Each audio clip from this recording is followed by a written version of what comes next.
Hello everyone, আসসালামু আলাইকুম। কী অবস্থা সবার? সবাই এই শীতের সন্ধ্যা কেমনভাবে উপভোগ করছেন? আপনাদের এলাকাতে এখন কেমন শীত আমি জানি না, কিন্তু আমাদের এখানে হাড় কাঁপানো শীত।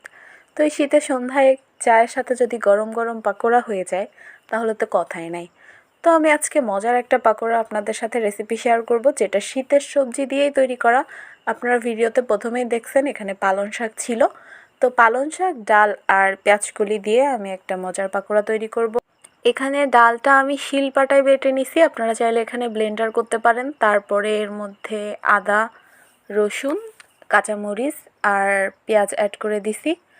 আর এর মধ্যে আরও দিয়ে দিছি পেঁয়াজকলি, আর যে পালং শাকটা ছিল ওটা কুচি কুচি করে কেটে দিলাম। এখন এর মধ্যে দিয়ে দিলাম সামান্য লবণ, আর এখানে দিব চাট মশলা। চাট মশলাটা যে কোনো পাকোড়ার স্বাদ ডাবল করে, আপনারা এটা দেওয়ার চেষ্টা করবেন। এখানে আরও দিয়ে দিব অল্প একটুখানি জিরা গুঁড়া, আর এই সমস্ত উপকরণ একসাথে খুব ভালোভাবে ম্যারিনেট করে নিব। তো এটা আপনারা চাইলে হাতের সাহায্যও করতে পারেন। তো এর মধ্যে আরও যেটা অ্যাড করতেছি সেটা হচ্ছে অল্প একটুখানি কর্নফ্লাওয়ার কিংবা বেকিং সোডাও দিতে পারেন এখানে। তো এটা খুব ভালোভাবে ম্যারিনেট করে নিলাম, আর সবশেষে এখানে অ্যাড করে দিব একটা ডিম। ডিমটা খুব ভালোভাবে মিক্সড করে নিব। তারপর আমি এখানে একটা প্যানে তেল দিয়ে দিলাম। এখানে আমি সয়াবিন তেল নিয়ে নিছি। এখন তেলটা গরম হওয়ার অপেক্ষা। তেলটা যখন গরম হয়ে যাবে তখন এর মধ্যে এক এক করে আমি পাকোড়াগুলো দিয়ে দিব। আর এটা ডিপ ফ্রাই করব। আপনারা একদম লো হিটে ভাজার চেষ্টা করবেন না, এটা হাই হিট করলে কোনো সমস্যা নাই।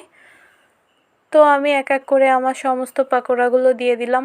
দেখেন এটা পেঁয়াজকলি দেওয়াতে কত সুন্দর একটা কালার চলে আসছে, মানে এখানে পালং শাক আর পেঁয়াজকলি দুইটা মিলে একদম হলুদ আর সবুজ, অনেক সুন্দর দেখাচ্ছে।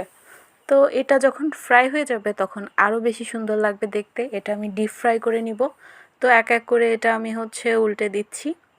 শীতকালের এই একটা দিক আমার অনেক বেশি ভালো লাগে, যে এই শীতের সিজনে নতুন নতুন আমরা অনেকগুলো সবজি পাই, আর সেগুলো দিয়ে অনেক মজার মজার আইটেম তৈরি করা যায়। তো আমি এক এক করে আমার সমস্ত পাকোড়াগুলো ভেজে নিলাম, আর এভাবে তেল ঝরিয়ে আমি উঠিয়ে নিচ্ছি। এখন আমার সবগুলাই শেষ, এখন পরিবেশনের পালা।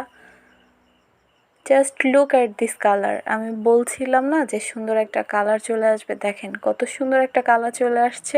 আর গ্রিন আর ইয়েলোর যে কম্বিনেশনটা, এটা একদম অস্থির একটা কালার দেখাচ্ছে। তো এটার টেস্ট অসাধারণ। ভেতরটা কেমন হয়েছে এটা আমি আপনাদেরকে একটা ভেঙে দেখাই, তাহলে বুঝবেন যে এটার ভেতরটাও কতটা সুন্দর। আর অবশ্যই রেসিপিটা বাসায় ট্রাই করবেন, আর আমাকে লিখে জানাবেন যে এটা কেমন হলো। তো আজকের মতো এ পর্যন্ত। সবাই অনেক ভালো থাকেন, সুস্থ থাকেন, আর সিনথিয়া কিচেন ওয়ার্ল্ডের সাথেই থাকেন। আল্লাহ হাফেজ।